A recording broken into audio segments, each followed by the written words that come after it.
말씀은 신약성경 에베소서 5장 32절로 33절입니다. 신약 에베소서 5장 32절과 33절, 신약성경 316면에 있습니다. 에베소서 5장 32절과 33절 우리 함께 읽도록 하겠습니다. 이 비밀이 크도다. 내가 그리스도와 교회에 대하여 말하노라. 그러나 너희도 각각 자기의 아내 사랑하기를 자기같이 하고 아내도 그 남편을 경외하라. 아멘. 5월 둘째 주 어버이 주일 에베소서 5장의 본문을 가지고 너희 기도가 막히지 않게 하려 함이라 라는 제목으로 함께 듣기를 원합니다. 잘 아시다시피 이번 달은 가정의 달입니다. 특별히 지난주에 이어 이번 주는 어버이 주일이라고 명명합니다. 우리 가정에 대해서 한번 오늘 생각해 보기를 원합니다. 세상에는 많은 공동체가 있습니다. 직장도 있고요, 학교도 있고. 그러나 세상의 모든 공동체는 잠시 있다가 없어지는 존재입니다. 주님 다시 오실 때 없어질 수 없는 공동체가 있는데, 즉 신적인 공동체가 있는데 그 하나가 바로 가정이요, 또 다른 하나는 교회인 것입니다. 여러분, 하나님의 창조 사역의 절정 가운데서 탄생한 것이 바로 가정이며 하나님의 구원 사역의 절정으로 탄생한 것이 교회입니다. 따라서 가정에서의 삶의 원리가 교회에도 그대로 적용되어야 되는 것이며 반대로 교회에서의 삶의 원리가 가정에도 우리는 적용되어야 하는 것입니다. 가정에서 남편과 아내의 관계가 남편 대신 예수님과 신부된 교회의 관계와 같다라는 것입니다. 아주 여기 온 지 얼마 안 됐을 때 말씀을 드렸던 것 같은데, 제가 개척교회를 지원하는 사업을 담당하고 있었을 때에 무려 제가 사역할 때만 해도 350개의 교회, 개척교회를 전국에 설립하는 도움을 드렸었습니다. 그때 한 울산에 있는 개척교회를 방문하게 되었습니다. 위치상으로 보나 여건으로 주변 상황을 보나 교회가 어려움이 없을 거라는 생각을 하고 들어가 본 교회였는데 어두컴컴하게 영적으로 굉장히 답답함이 느껴졌습니다. 저희가 먼저 도착해서 잠시 기다리자 잠시 후 거기 담임 목사님이 헐레벌떡 뛰어 옵디다. 그러면서 이런저런 얘기를 하는데, 사실 한국의 개척교회도 치고 어렵지 않은 교회가 얼마나 있겠습니까? 여의도도 한 500여 개의 개척교회 지원을 했는데 그 중에 아마 재정 제일할 수 있는 교회는 제가 기억하기로는 30% 미만으로 알고 있습니다. 목사님이 어려움만 얘기를 하세요. 전기료도 낼 수도 없고 성도도 하나도 없고 그런가 보다 했습니다. 근데 거기서 제가 여쭤보았습니다. 그럼 사모님은 어디 계십니까? 사모님은 서울에 계시답니다. 왜 서울 계실까요? 교회가 워낙 어렵다 보니 교회의 재정에 도움을 주기 위해서 땅으로 떨어져서 돈을 벌고 있습니다. 죄송합니다만 혹시 무슨 일 하시는지 여쭤봐도 될까요? 목사님이 한참을 머뭇거리시더니 노래방에서 일합니다. 저는 바로 목사님께 말씀드렸습니다. 목사님, 교회를 접으시든지 아니면 사모님과 함께 생활하십시오. 가정을 먼저 챙기십시오. 가정이 바로 서지 않고서는 교회는 바로 설 수 없습니다라는 말을 했던 기억이 났습니다. 이와 같이 하나님의 유일한 하나님이 세우신 공동체 가정과 교회는 공통적인 부분이 있습니다. 바로 가정과 교회 모두 희생적인 사랑이 필요하다라는 것입니다. 하나님은 아담을 잠들게 하시고 그의 갈비뼈 하나를 취하사 하와를 창조하셨습니다. 그로 인하여 아담과 하와가 창조됨으로 가정이 이루어진 것입니다.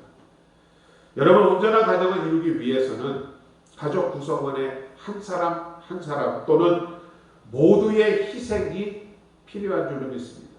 교회 또한 하나님이 자기 피로 값주고 사신 것입니다.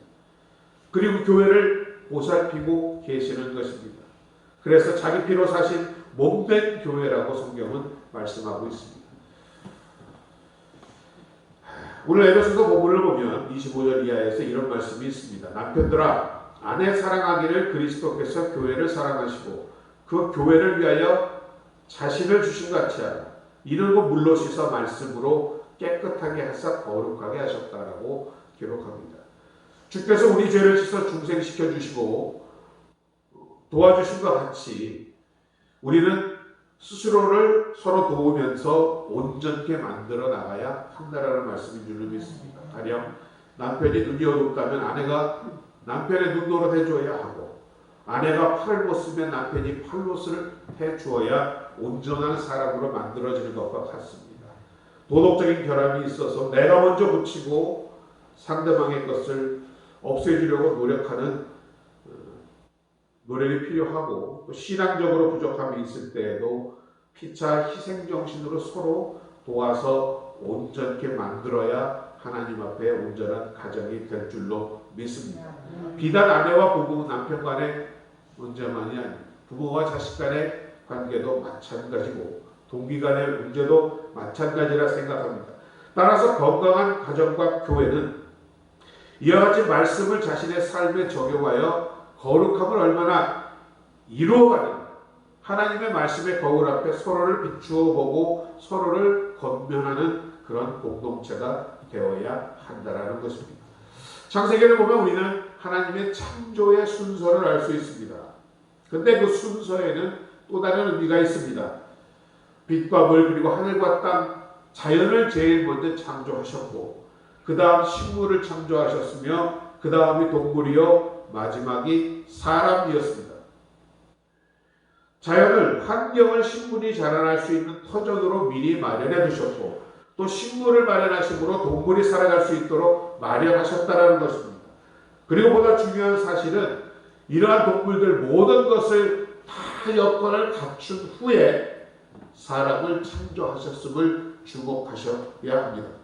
더군다나 그 창조의 마지막은 남자가 아닌 여자 하와였습니다. 가장 중요하고 귀한 것일수록 하나님은 창조의 사역의 맨 마지막 순서에 두셨습니다. 그리고 아담의 머리뼈나 발가락뼈가 아닌 갈비뼈로 하와를 창조하신 이유는 아담과 하와가 종속적이나 우월적인 존재가 아니라 평등한 존재임을 나타내기 위함이었습니다. 따라서 아담의 갈비뼈는 창조된 권사님, 집사님들, 돕는 배필, 엣제르로서 섬김을 서로 간에 하라는 하나님의 뜻인 줄로 믿습니다. 더 나아가서 창조의 기록에는 나와 있지 않지만 결국 아담과 하와를 창조를 마치심으로 하나님의 창조 사역의 마지막은 바로 가정이었음을 이 시간 깨닫는 여러분 되시기 바랍니다. 아담이 독처한 것이 보기에 좋지 않다 하시며 그의 갈비뼈로 하와를 창조하시니 바로 그가 아내인 하와이고 이로써 가정이 탄생되었다라는 말씀입니다. 그리고 하나님 말씀하셨습니다. 보기에 심히 좋더라. 여러분, 이는 아무리 강조해도 지나치지 않은 우리 가정의 중요성을 말씀하고 있는 줄로 믿습니다. 정말 에덴같이 아름답고 모든 것이 다 풍족한 세상에 산다 하더라도 여러분, 가정이 흔들리거나 깨지면 그 사람은 불행합니다. 반대로 세상이 아무리 어지럽고 흔들린다 하여도 여러분 가정이 든든하고 주님의 사랑으로 하나 되어 있다라면 아무리 힘든 세상도 우리는 이겨낼 수 있을 것입니다. 여기에 하나님이 가정을 두신 하나님의 뜻이 있는 줄로 믿습니다. 러시아 속담에 아들을 향해서는 매일 하루에 한 번씩 기도하고 전쟁에 나가기 전에는 2번 기도하고 결혼을 위해서는 3번 기도하라는 말이 있습니다. 이와 같이 첫째로 가정은 하나님이 우리에게 주신 소중한 축복인 줄로 믿습니다. 가정은 하나님이 우리에게 허락하신 소중한 축복의 통로인 줄로 믿습니다. 여러 해 동안 병원으로 누워있는 남편을 간호하며 김병희 장사 없다고 뒷바라지하는 부인이 더 이상은 견딜 수가 없다라는 생각을 하고 마지막으로 밥이나 한 상 지어주고 이제 도망가야지 라고 생각하며 우물가에서 쌀을 씻고 있었답니다. 그런데 그 우물가에서 떨어진 쌀을 작은 도마뱀 한 마리가 물고 나와서 시궁창 밑으로 들어가고 또 흘리면 나와서 물고 들어가고 해서 쌀을 씻다 말고 그 다리 밑을 보았더니 순놈 도마뱀이 다리가 그 나무에 눌린 채 꼼짝을 못하고 있다는 것입니다. 그것을 이 암놈 도마뱀이 물어다가 먹이고 있었단 말이다. 그 부인은 그 모습을 보고 크게 마음에 자책을 했습니다. 아유, 저 미물도 저 살리려고 저렇게 목숨을 걸고 애를 쓰는데 하면서 그 자리에서 자신의 잘못을 뉘우치고 남편에게 말을 했더랍니다. 그러나 이미 남편도 눈치를 채고 있었기에 괜찮아, 나는 어차피 죽을 목숨이니 당신이나 살아 라고 말을 하더랍니다. 그 부인은 떠났을까요? 안 떠났을까요? 안 떠났죠. 나중에 잘 회복되어 아름다운 가정을 이루고 그 남편이 벼슬까지 했답니다.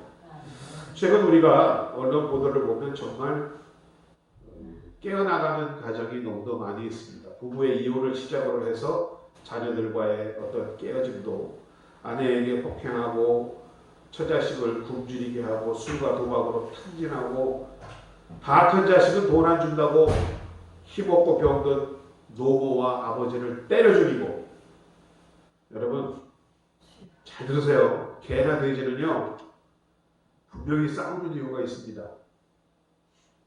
종족을 번식시키거나 먹이 때문에 싸웁니다. 그죠? 과연 여러분은 무엇 때문에 싸웁니까? 본문 25절에 말합니다. 남편들아 아내 사랑하기를 어떻게 해요? 그리스도께서 교회를 사랑하시고 위하여 자신을 주신같이 하라. 참 어렵고 어마어마한 말입니다. 교회를 사랑하시고 자신을 주신같이 아내를 사랑하래요. 오장로님, 여기 남자 또 우리 집사님, 이성호 집사님, 그리고 저 28절에 계속됩니다. 남편들도 자기 아내 사랑하기를 재원같이 할지니 자기 아내 사랑하는 자는 자기를 사랑하는 것이라고 말하고 있습니다. 결국 에베소서에서 말하는 남편의 아내에 대한 의무는 사랑입니다. 반대로 아내의 남편에 대한 의무는 복종입니다. 근데 또 우리 집사님, 자 우리 권사님들 들어보세요. 이 복종은요 남편이 잘해줄 때만 하라는 거 아닙니다. 솔직하게 말해서 마음에 드는 눈배시나 있어요? 저거 진짜 죽지 못해 살지 않은 마음이 들 때가 있으시죠? 잘해줄 때나 못해줄 때나 참 말도 안 되는 짓을 할 때나 복종하라는 얘기입니다. 내가 기쁘거나 즐거우거나 어려워도 복종하라는 얘기입니다. 다만 말씀과 진리의 문제에 어긋나는 일이 있을 때는 예외라는 말입니다. 이 아가파테라는 그 말씀은 바로 그리스도의 사랑을 나타내는 것인데 이것은 나를 생각지 아니하고 조건을 따지지 않는 희생입니다. 가정과 교회는 여러분 희생이 있어야 바로 쓴다고 했죠. 주님도 교회를 위하여 피 흘리시고 목숨까지 버리셨습니다. 교회를 위하여. 남편은 아내를 그와 같이 사랑하라고 합니다. 그 아내를 이렇게 사랑하는 것만이 참 권위를 찾는 일이라고 성경은 말씀하고 있습니다.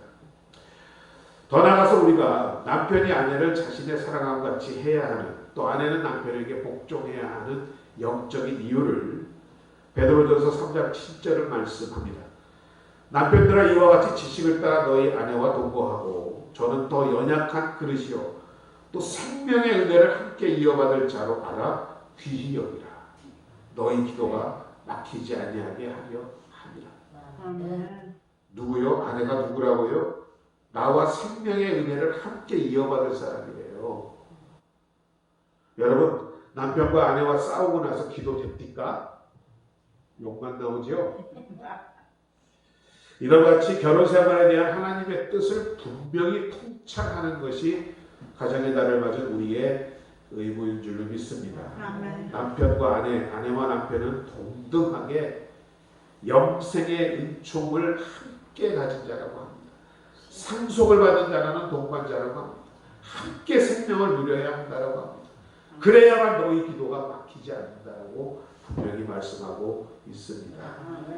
마태복음 18장 19절도 말씀합니다. 진실로 다시 너희에게 이르노니 너희 두 사람이 땅에서 합심하여 무엇이든지 구하면 하늘에서 계신 내 아버지께서 그들을 위하여 이루게 하시리라. 가정에서도 서로의 관심과 기도에 대해서 바울도 언급했지요. 고린도전서 7장 5절입니다. 서로 분방하지 말라. 다만 기도할 틈을 얻기 위하여 합의상 얼마 동안은 하되다시 아파라. 이는 너희가 절제하지 못함으로 말미암아 사탄이 너희를 시험하지 못하게 하려 함이라 라고 말씀하고 있습니다. 여기서 분방하지 말라는 것은 방을 따고 쓴다는 의미도 있겠지만 부부가 서로가 서로에 대해서 가지고 있는 권리와 의무를 빼앗지 말고 지키라는 것입니다. 다만 기도할 틈을 위해서는 예배를 인정한다라는 것입니다.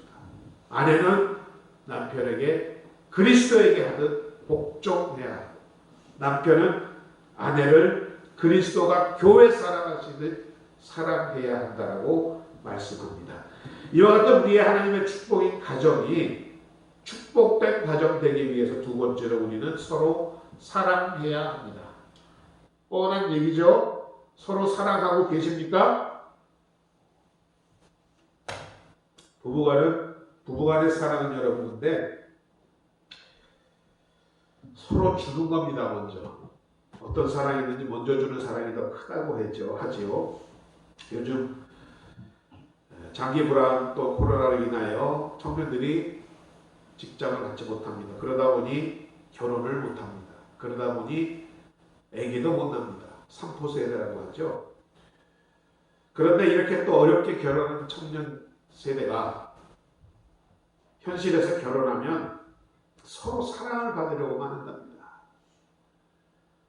그래서 그 기대가 서로 어긋나면서 서로 사네 못 사네 뭐 성격이 맞네 안 맞네 하면서 쉽게 헤어지고 있습니다. 그런데 오늘 성경을 보면 하나님이 주신 가정에서의 사랑은 주고 또 주고 못다 주어서 아쉬운 사랑이라고 말씀하고 있습니다. 어떻게 내 아내를 먼저 사랑해 줄까? 어떻게 내 남편을 먼저 사랑할까? 피차 노력할 때 하나님 보시기에 심히 좋은 것이라고 말씀하고 있습니다. 살다 보면 먼저 위로받고 싶을 때가 있습니다. 그럴 때일수록 먼저 위로하시는 여러분 되시기를 주의 이름으로 축원드립니다. 그리고 여러분 서로 사랑하는 것에는 용서가 들어있습니다. 주님도 죽을 수밖에 없는 우리를 위하여 용서하여 주셨듯이 왜 허물 없는 부부가 없겠습니까? 서로가 서로의 허물과 실수가 있어도 이해하고 용서하시기 바랍니다. 어떤 부부는요 마치 허물과 단점을 들춰내기 위해서 결혼한 것 같은 부부가 있습니다. 성경은 말씀하시오 꼭 다투더라도 분을 내어도 해가 지도록 분을 품지 말라. 속히 화해하고 먼저 용서하라고 말씀하고 있습니다. 사랑은요 악한 것을 기억하지 않는답니다. 남편이 실수하고 잘못한 것을 몇 년씩 두고 감추었다 들춰내고 이제만하면 들춰내고 하지 마시기 바랍니다. 또 남편들도 그 아내의 허물을 세월이 지나도 되씹고 틈만 나면 허물과 약점 꼬집고 쥐어뜯고 그래서는 안 된다라고 말합니다. 깨진 무릎과 같은 상처를 감싸 어루만져 주셔서 허다한 허물을 덮는 여러분 되시기 바랍니다. 그리고 참 어려운 건데 마음속으로만 사랑한다고 모르죠. 표현하라고 합니다. 말로, 행동으로, 선물로, 글로. 제가 공부하는 심리학을 보면 비언어적인 메시지라는 말이 있습니다. 그러니까 상담이나 심리학에 있어서 말을 하지 않아도 그 사람의 행동이나 어떤 그 모습을 보면 그 사람의 마음을 알 수 있다는 거거든요. 경상도 남자들 참 무뚝뚝하죠. 집에 들어오면 두 마디 한답니다. 밥도 자자. 한 무뚝뚝한 경상도 남편이 부인이 이제 병이 나서 거의 죽게 되어서야 눈물 뚝뚝 흘리면서 여보 사랑해 하더랍니다. 아까 우리 차 타고 오면서 얘기했지만 있을 때 잘해. 남편은 아내에게, 아내는 남편에게, 그리고 부모는 자식에게, 자식은 부모에게 늘 칭찬과 감사와 사랑을 표현하는 우리 되기로 합시다. 오늘 이후에 우리 결단합시다. 먼저 칭찬과 고마움을 표현하는데 인색하지 마시는 저와 여러분 되시기 바랍니다. 잠언은 말합니다. 그 자식들은 일어나 살해하며 남편은 칭찬하기를 덕해 있는 여자가 많으나 그대는 여러 여자보다 뛰어나구나 라는 칭찬을 하고 사시기 바랍니다. 하나님의 축복이 가정에 온전하기 위해서 마지막으로 서로가 서로를 사랑해야 함과 같이 복종하라고 성경은 말씀하고 있습니다. 저는 딸들에게 먼저 순종하는 지혜로운 아내가 되라고 말을 합니다. 다소 못하게 남편에게 복종하는 미덕을 배우기를 원하는 것입니다. 여러분, 한국 사회에서는요, 아무리 부인이 똑똑해도 남편을 지배하거나 가르치려고 하면 그 말 듣는 남편 없습니다. 결코 변화되지도 않고 그 가정이 행복하지도 않습니다. 오지간은 잠언에 이런 말씀 있죠. 21장 9절에 다투는 여인과 함께 큰 집에 사는 것보다 차라리 옥막에 혼자 사는 것이 낫다라고 말하고 있지 않습니까? 그 5장 20절에 보면 아내들이요 자기 남편에게 복종하기를 어떻게 하라고요? 죽게 하듯 하래요. 왜냐? 남편은 아내의 머리라고 성경은 질서를 말하고 있기 때문입니다. 그리스도께서 교회의 머리 되신 것 같이 남편은 아내의 머리라고 말씀합니다. 그리고 남편의 몸에서 아내가 나왔기 때문입니다. 창세기에서 아담이 잠든 사이 아담의 갈비뼈를 취하여 하와를 창조하시고 가정과 교회를 창조하셨습니다. 교회가 그리스도에게 복종하듯이 아내들도 남편에게 복종하는 것이 하나님의 질서입니다. 아담의 머리뼈도 아닙니다. 발가락, 손가락뼈 아닙니다. 갈비뼈를 가지고 하와를 창조하셨다는 것은 그 복종이 주종을 따질 것이 아닙니다. 열등하다는 것이 아닙니다. 서로 평등하다라는 것입니다. 다만 복종을 하되 주 안에서, 믿음 안에서, 주의 사랑 안에서 복종하라고 말씀하고 있는 줄로 믿습니다. 에베소서 5장 21절은 말씀합니다. 그리스도를 경외함으로 피차 복종하라. 이것이 오늘 우리 건강한 가족, 복된 가정을 위하여 하나님이 주시는 말씀인 줄로 믿습니다. 남편과 아내, 부모와 자녀, 모든 가족 구성원들이 피차 서로 사랑하며 복종하는 그래서 그리스도를 경외하는 여러분의 복된 가정들 되시기를 주의 이름으로 축원드립니다. 하나님의 가장 소중한 축복인 가정을 사랑과 복종으로 지상 천국을 만들어 가시는 여러분 되시기를 주의 이름으로 축원합니다. 하나님 보시기에 참 보기 좋았더라는 칭찬을 받을 수 있는 앞으로의 여러분 가정 되시기를 주의 이름으로 축원드립니다. 아버지 하나님 은혜와 사랑을 감사드립니다. 가정의 날 5월 특별히 어버이 주간을 맞이하여 우리의 가정을 돌아보게 하셨습니다. 주님 얼마나 아름답게 사랑하시는 가정인지를 우리가 깨닫게 하시니 감사드립니다. 서로가 서로의 허물과 약점을 덮어주고 먼저 용서하고 사랑하는 우리가 될 수 있도록 주님 함께하여 주옵소서. 그리스도께서 교회를 위하여 목숨을 내어 사랑하신 것 같이 또는 교회를 위하여 복종하신 것 같이 우리가 아버지 하나님 우리 가정 안에서 그리스도의 사랑과 복종을 배워가는 하나님의 복되고 지혜로운 백성들 삼아 주시옵소서. 예수님의 이름으로 감사드리고 기도드립니다. 아멘. 자, 우리 잠시 말씀 생각하시면서 기도한 후에 헌금하도록 하겠습니다. 하나님, 우리가 주의 사랑과 주의 복종으로 온전하고 아름다운 가정이 되게 해 주옵소서. 주여 한번 부르시고 다 같이 기도합니다. 주여